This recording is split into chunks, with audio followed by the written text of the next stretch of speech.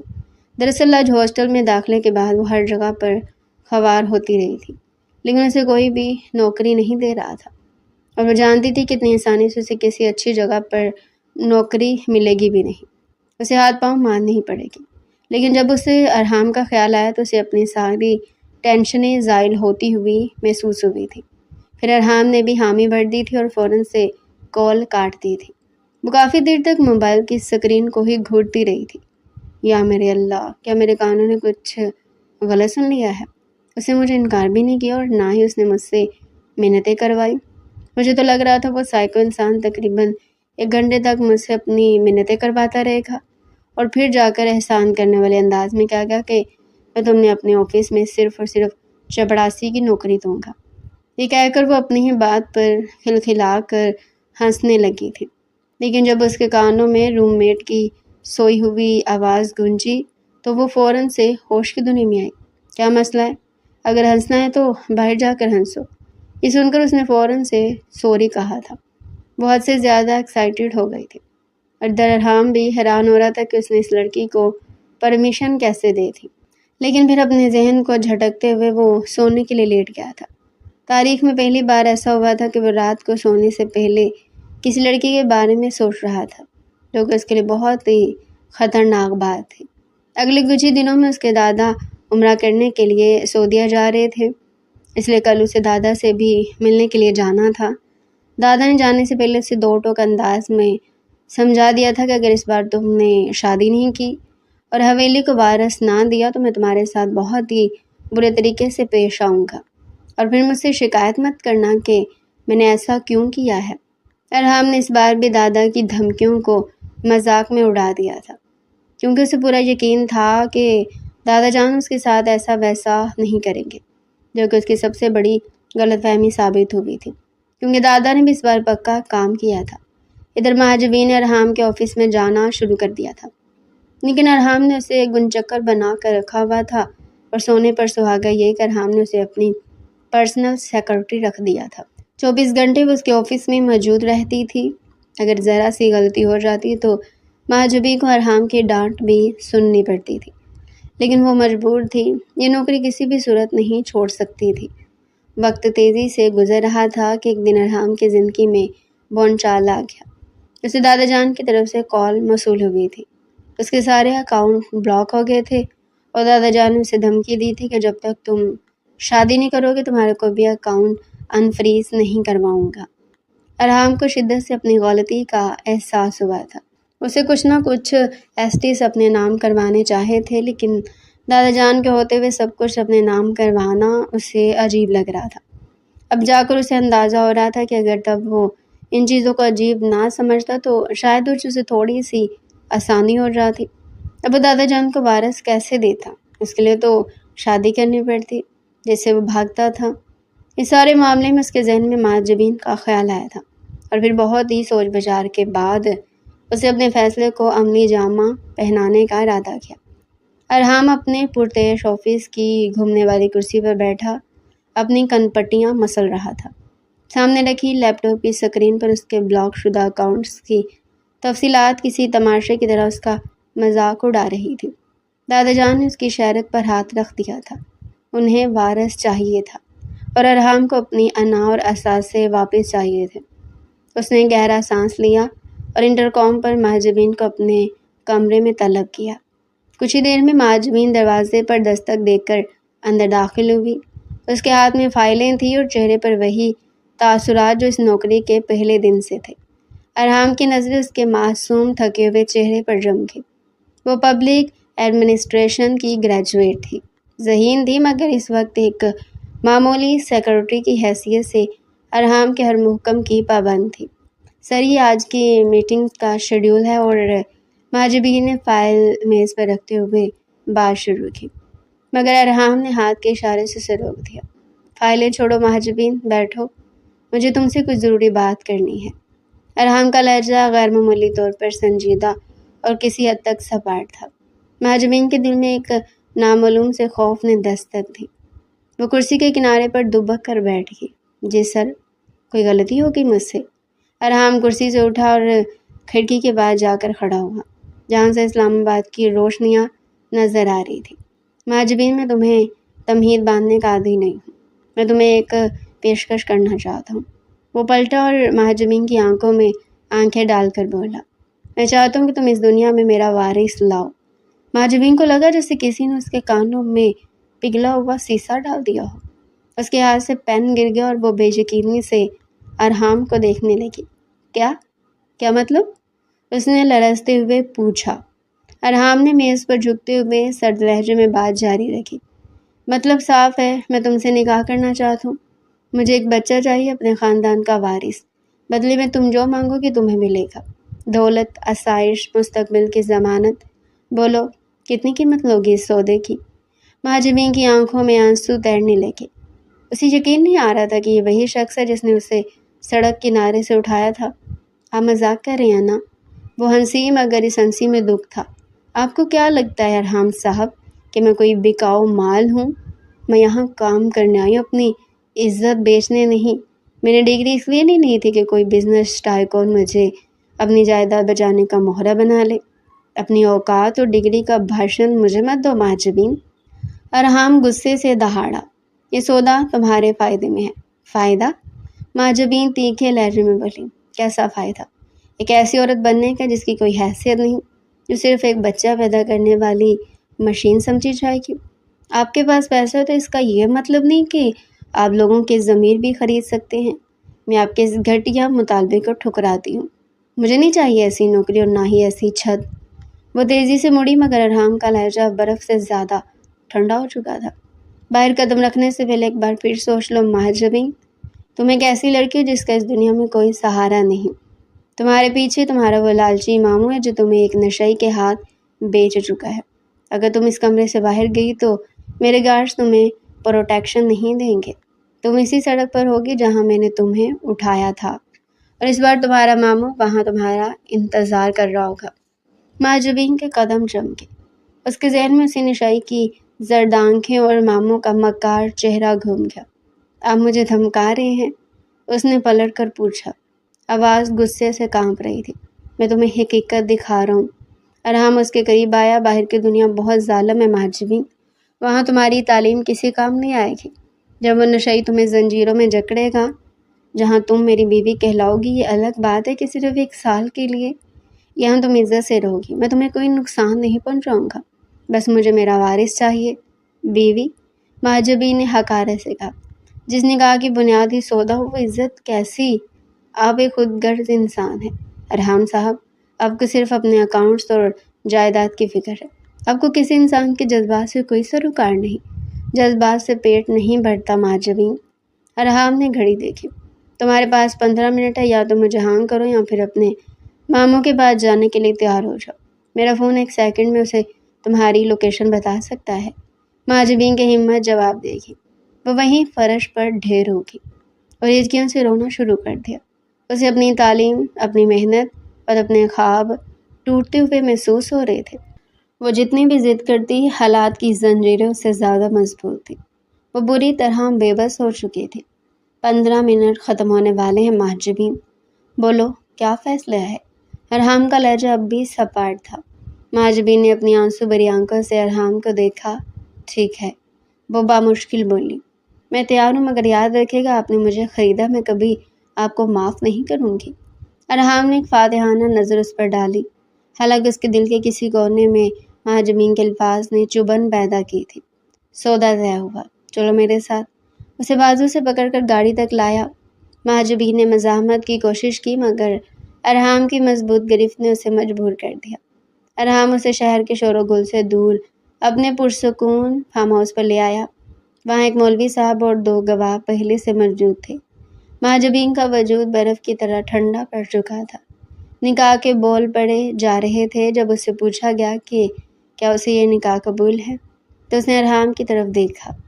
ارحام کی آنکھیں اب بھی وہی سرد اور بے تاثر تھیں، مگر ان میں ایک عجیب سا سکون تھا، جیسے اس نے اپنی ہاری ہوئی بازی جیت لی ہو۔ قبول ہے۔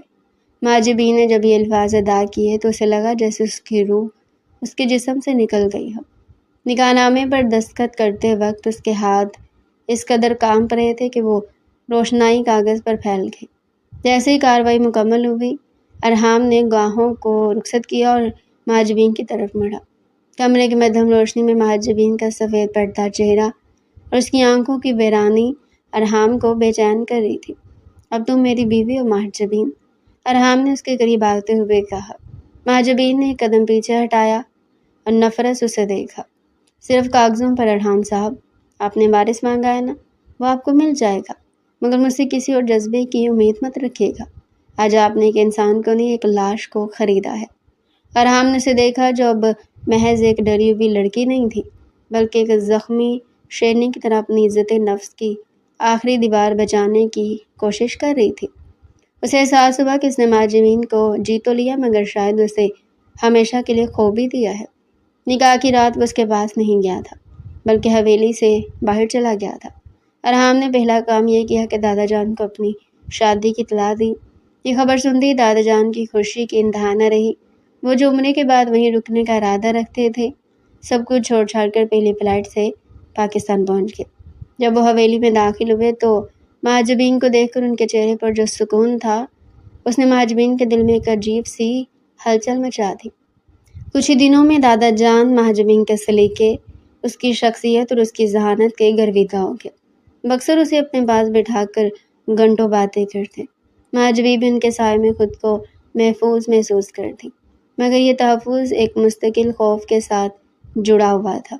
جب بھی دادا جان مستقبل کی باتیں کرتے یا ارحام کے وارث کا ذکر کرتے، مہاجبین کا دل ڈوبنے لگتا۔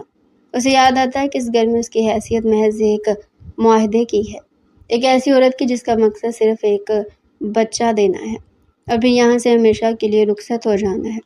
وہ سوچتی کہ جب وہ اس گھر کی رونقوں اور دادا جان کی محبت کی عادی ہو جائے گی، تب اسے کسی کچرے کی طرح باہر پھینک دیا جائے گا۔ یہ خیال اسے اندر ہی اندر کھوکھلا کر رہا تھا۔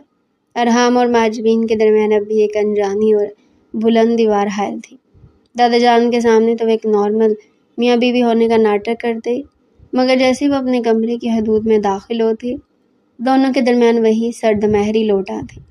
ارحام اسے نظر انداز کرتا اور مہاجبین اسے نفرت اور خوف کے ملے جلے جذبات سے دیکھتی۔ ایک رات مہاجبین کمرے میں بیٹھی ارحام کے بارے میں ہی سوچ رہی تھی، جو اس کے نزدیک تو نہیں آیا تھا لیکن اس کا حد سے زیادہ خیال رکھتا تھا، اس کی چھوٹی چھوٹی ضرورت کو پورا کرتا تھا۔ مہاجبین حیران ہوتی تھی کہ جس مقصد کے لیے اس نے اس سے شادی کی، ابھی تک اس نے اس کا نام بھی نہیں لیا تھا۔ دل میں کہیں نہ کہیں ارحام کے لیے جذبات پیدا ہو گئے تھے جن سے وہ نظریں چراتی تھی کیونکہ وہ اس رشتے کی حقیقت سے واقف تھی۔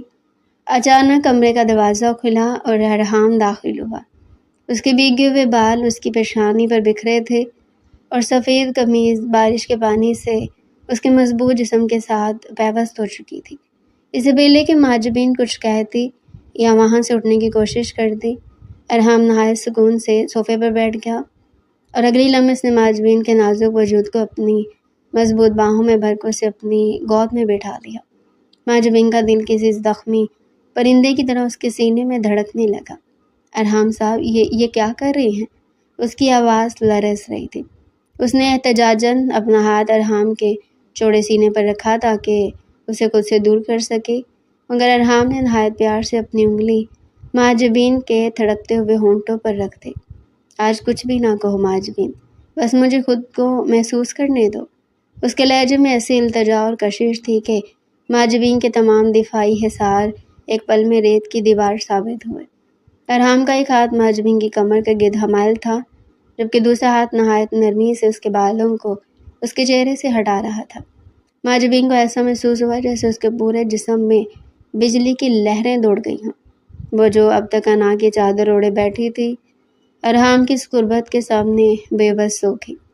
ارحام کی سانسوں کی تپش اب ماجبین کے رخساروں کو چھو رہی تھی اور ماجبین کے لیے خود پر قابو پانا ناممکن ہوتا جا رہا تھا۔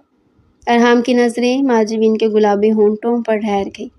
اس نے ماجبین کی ٹھوڑی کو اپنی انگلیوں سے بلند کیا اور پھر بہت ہی پیار اور محبت کے ساتھ اپنے لب ماجبین کے لبوں پر رکھے تھے۔ ماجبین کے لیے ایک ایسا لمس تھا جس نے اس کے حواس چھین لی ہے۔ ارحام نے نہایت نرمی مگر شدت کے ساتھ اس کے ہونٹوں کو چومنا شروع کیا۔ ماجبین کو لگا جیسے کائنات رک گئی ہو۔ اس کے ذہن میں وہ تمام وعدے گھومنے لگے کہ وہ کبھی اسے اپنے نزدیک نہیں آنے دے گے، مگر اس وقت اس کا اپنا وجود اس کا ساتھ چھوڑ رہا تھا۔ اس قربت کے دوران ارحام کے ہاتھ نہایت پیار اور تڑپ کے ساتھ ماجبین کے وجود پر حرکت کر رہے تھے۔ اس کی انگلیاں ماجبین کی دھڑکنوں کے عین اوپر ٹھہر گئی جہاں ماجبین کا دل بے ترتیب دھڑک رہا تھا۔ ارحام نے نہایت پیار سے اس کی دھڑکنوں کو اپنی گرفت میں لیا جیسے وہ اس کے جسم کے ہر راز کو اپنے ہاتھوں میں قید کر لینا چاہتا ہو۔ ماجبین کے لبوں سے بے چین سی سسکیاں نکلنے لگی جو ارحام کے منہ میں ہی جذب ہو رہی تھی۔ ماجبین کا سانس گھٹنے لگا تو ارحام نے کچھ دیر کے لیے اس کو لبوں کا آزاد کیا مگر اسے خود سے دور نہیں کیا۔ وہ بھی اس کے اتنے نزدیک تھا کہ ان دونوں کی ناک ایک دوسرے سے ٹکرا رہی تھی۔ ماجبین کی آنکھیں جذبات کی شدت سے بند ہو گئی تھیں۔ وہ ہانپ رہی تھی، اس کی بے قراری عروج پر تھی۔ پلیز، وہ بمشکل ایک لفظ ادا کر پائی مگر یہ پلیز اسے دور کرنے کے لیے تھا یا مزید قریب لانے کے لیے، اسے خود بھی معلوم نہ تھا۔ ارحام نے ماجبین کی بے چینی کو محسوس کیا تو اس نے اسے مزید خود سے قریب کر لیا، یہاں تک کہ ان کے درمیان اب ہوا کا گزر بھی مشکل تھا۔ اس نے دوبارہ ماجبین کی دھڑکنوں پر اپنا ہاتھ جمایا اور اس بار اس کے لمس میں ایک عجیب سی تڑپ تھی۔ ماجبین کا وجود اس کی قربت میں مچلنے لگا۔ وہ خود اسے دور ہونا چاہتی تھی۔ اس کے ہاتھ ارحام کے کندھوں کو دہکیل رہے تھے مگر اس کی اپنی سسکیاں اس کی بے بسی کا اعلان کر رہی تھی۔ ارحام نے اب ماجبین کی کمر پر ہاتھ پھیرتے ہوئے اسے اپنے سینے سے بالکل پیوست کر لیا۔ اس کی انگلیاں ماجبین کے وجود پر ایک ایسا سحر پھونک رہی تھی کہ ماجبین کی انا کی دیواریں چکنا چور ہو کر گر رہی تھی۔ ارحام نے جھک کر اس کے دل کے مقام پر اپنے لب رکھ دیا اور اسے بہت ہی پیار سے چوما۔ ماجبین کے حلق سے ایک لرزتی ہوئی آواز نکلی۔ اسے اپنی کمزوری کا شدت سے احساس ہو رہا تھا مگر ارحام کی قربت اور اس کے لمس کی مٹھاس اسے ایک ایسی دنیا میں لے گئی تھی جہاں صرف وہ دونوں تھے اور باہر برستی بارش۔ وہ جو سوچتی تھی کہ وہ ایک پتھر بن چکی ہے، اب اسے محسوس ہو رہا تھا کہ وہ ایک جیتی جاگتی عورت ہے جس سے یہ کٹھور انسان بن کہے محبت کرنے لگا ہے۔ ماجبین کی سسکیاں مدھم ہونے لگی تھی اور اس نے ہارے ہوئے سپاہی کی طرح اپنی پیشانی ارحام کے کندھے پر ٹکا دی۔ ارحام نے اسے اپنی باہوں میں بھرے ہوئے گہرا سانس لیا۔ تم میری ہو ماجبین، صرف میری۔ جب وہ اس کے وجود کی مزید قریب آنے لگا اور اس پر مکمل طور پر قابض ہونے کے ارادے سے جھکا تو معاہدے کا منظر ایک بار پھر سے اس کی نظروں کے سامنے گھومنے لگا۔ اس کے جسم میں ایک جھرجھری سی دوڑی اور وہ گھبرا کر پیچھے ہٹنے کی کوشش کرنے لگی۔ مہاجبین کی اچانک گھبراہٹ نے ارحام کو ٹھٹکنے پر مجبور کر دیا۔ اسے مہاجبین کی آنکھوں میں دیکھا جہاں اب محبت اور بےقراری کے ساتھ ساتھ ایک انجانا خوف بھی رقص کر رہا تھا۔ ارحام نے محسوس کیا کہ اگر اس وقت اس نے خود پر قابو نہ پایا تو وہ مہاجبین کو ہمیشہ کے لیے ایک ایسے صدمے میں دھکیل دے گا جہاں سے واپسی ممکن نہیں ہوگی۔ اس نے گہری سانس خارج کی اور نہایت ضبط کے ساتھ اس کے وجود سے الگ ہو کر صوفے کی دوسری جانب بیٹھ گیا۔ کمرے میں دوبارہ وہی خاموشی چھا گئی، مگر اس بار یہ خاموشی سرد نہیں بلکہ پچھتاوے کی تپش سے بھری ہوئی تھی۔ مہاجبین نے لرزتے ہاتھوں سے اپنی چادر درست کی اور جھکی ہوئی نظروں سے اپنی تیز ہوتی دھڑکنوں کو سنبھالنے لگی۔ ارحام نے اپنی پیشانی پر ہاتھ پھیرا جیسے وہ اپنے ذہن میں چھپے لفظوں کو ترتیب دے رہا ہو۔ دیکھو مہاجبین، ارحام کی آواز گونجی، مگر اس بار اس میں وہ پہلے جیسی کرختگی نہیں تھی بلکہ ایک عجیب سی ندامت تھی۔ مہاجبین نے سر اٹھا کر اسے دیکھا۔ ارحام کی آنکھیں جو ہمیشہ فاتحانہ انداز میں چمکتی تھی اس وقت شکست خوردہ لگ رہی تھی۔ میں سب سے پہلے تمہیں ایک بات کلیئر کرنا چاہتا ہوں۔ میں نے اس سے پہلے جو کچھ بھی کہا، جس طرح کبھی رویہ اپنایا، میں اس پر بہت زیادہ شرمندہ ہوں۔ مہاجبین کو لگا جیسے اس نے کچھ غلط سن لیا ہو۔ شہر کا سب سے بڑا بزنس ٹائکون، وہ مغرور انسان جس نے اسے سڑک سے اٹھا کر اپنی ملکیت سمجھا تھا، آج اس کے سامنے اپنی غلطی تسلیم کر رہا تھا۔ مہاجبین، میں تم سے محبت کرتا ہوں۔ شاید میں نے اسی دن تم سے محبت شروع کر دی تھی جب تمہیں اس زخمی حالت میں سڑک کے کنارے دیکھا تھا۔ ارحام نے اس کی آنکھوں میں آنکھیں ڈال کر کہا، لیکن مجھے کبھی محبت کے اظہار کا علم نہیں تھا۔ میں نے ساری زندگی صرف جیتنا سیکھا تھا، سودے بازی سیکھی تھی۔ میری انا مجھ پر اس قدر حاوی ہو چکی تھی کہ میں نے کبھی کسی عورت کو اس طرح اپروچ ہی نہیں کیا تھا۔ اسی لیے تمہارے معاملے میں بھی میں نے وہی راستہ اختیار کیا جو مجھے آتا تھا، کٹھور پن اور سودے بازی کا راستہ۔ مہاجبین ساکت بیٹھی اسے سن رہی تھی۔ اس کے دل کی دھڑکنیں مزید بے ترتیب ہو گئی تھی۔ میں بہت زیادہ شرمندہ ہوں کہ میں نے تمہیں وہ وارث والا گھٹیا معاہدہ کرنے پر مجبور کیا۔ سچ تو یہ کہ مجھے صرف وارث نہیں چاہیے مہاجبین، مجھے تم چاہیے ہو۔ تمہاری محبت، تمہارا ساتھ اور تمہارا مان چاہیے۔ ارحام اب اس کے تھوڑا قریب ہوا اور اس کا ہاتھ نہایت نرمی سے اپنے ہاتھ میں لیا۔ تم میری زندگی میں آنے والی پہلی اور آخری عورت ہو۔ میں نے تمہیں خریدا نہیں ہے مہاجبین، میں نے اپنا دل تمہارے نام کر دیا ہے، اور آج میں یہ اعتراف کرتا ہوں کہ میں تمہیں کسی بھی قیمت پر کھونا نہیں چاہتا۔ ارحام کے ان الفاظ نے مہاجبین کے زخموں پر مرہم کا کام کیا۔ اس کی آنکھوں سے ایک آنسو ٹپک کر ارحام کے ہاتھ پر گرا۔ اس کا بوجھ ہلکا ہو گیا تھا جو وہ نکاح کے دن سے اٹھائے ہوئے تھی۔ ارحام نے اس کا آنسو اپنی انگلی سے صاف کیا اور بہت ہی دل فریب انداز میں مسکرایا۔ اگر تم چاہو تو ہم اس رشتے کو نئے سرے سے شروع کر سکتے ہیں، کسی معاہدے کے تحت نہیں، بلکہ اس محبت کے تحت جو میرے دل میں تمہارے لیے ہے۔ کیا تم مجھے معاف کر سکو گی مہاجبین؟ ارحام کا یہ عاجزانہ انداز مہاجبین کے لیے سب سے بڑا سرپرائز تھا۔ اسے احساس ہوا کہ یہ کھٹور انسان دراصل محبت کا بھوکھا تھا۔ ارحام نے نہایت نرمی سے اس کا ہاتھ تھام کر پوچھا، مہاجبین، کیا مجھے ایک موقع ملے گا؟ کیا مجھے تمہاری قربت کی اجازت ہے؟ مہاجبین نے ایک لمبا سانس لیا اور ارحام کی آنکھوں میں جھانکتے ہوئے دھیمے لہجے میں کہا، ارحام صاحب، زخم بھرنے میں وقت لگتا ہے۔ آپ نے جو کچھ کہا اس نے میرے دل کا بوجھ تو ہلکا کر دیا، مگر مجھے خود کو اس نئے رشتے کے لیے تیار کرنے کے لیے تھوڑا سا ٹائم چاہیے۔ ارحام نے کوئی بحث نہیں کی، نہ ہی کوئی حاکمانہ انداز اپنایا۔ وہ خاموشی سے سر ہلا کر پیچھے ہٹ گیا۔ اس کی یہ خاموشی مہاجبین کے لیے اس کے لفظوں سے زیادہ اہمیت رکھتی تھی۔ اگلے چند دن ارحام نے مہاجبین کو مکمل اسپیس دی، مگر اس کا خیال پہلے سے بھی زیادہ رکھنے لگا۔ وہ اب اس کا ساتھی بن کر اس کے ساتھ کھڑا تھا۔ کچھ ہی دنوں میں مہاجبین کا دل صاف ہو گیا۔ اسے احساس ہوا کہ انسان غلطیوں کا پتلا ہے، اور ارحام نے اپنی انا کو مار کر اس کے سامنے جھک کر اپنی محبت ثابت کر دی تھی۔ اس نے ارحام کو معاف کر دیا، اور یہی وہ لمحہ تھا جب ان کے درمیان موجود وہ بلند دیوار ہمیشہ کے لیے گر گئی۔ ارحام نے فیصلہ کیا کہ وہ اس رشتے کو دنیا کے سامنے لائے گا۔ اس نے دوبارہ نکاح کا اہتمام کیا، مگر اس بار یہ کسی فارم ہاؤس پر چھپ کر نہیں بلکہ پوری دھوم دھام سے ہوا۔ شادی کے تینوں فنکشنز، مہندی، بارات اور ولیمہ، اسلام آباد کے مہنگے ترین ہال میں منعقد کیے گئے۔ مہاجبین بھی مطمئن ہو گئی تھی۔ بعد میں فریحہ نے بھی اپنے آپ کو سنبھال لیا تھا، وہ بھی ان کی شادی پر شریک ہوئی تھی۔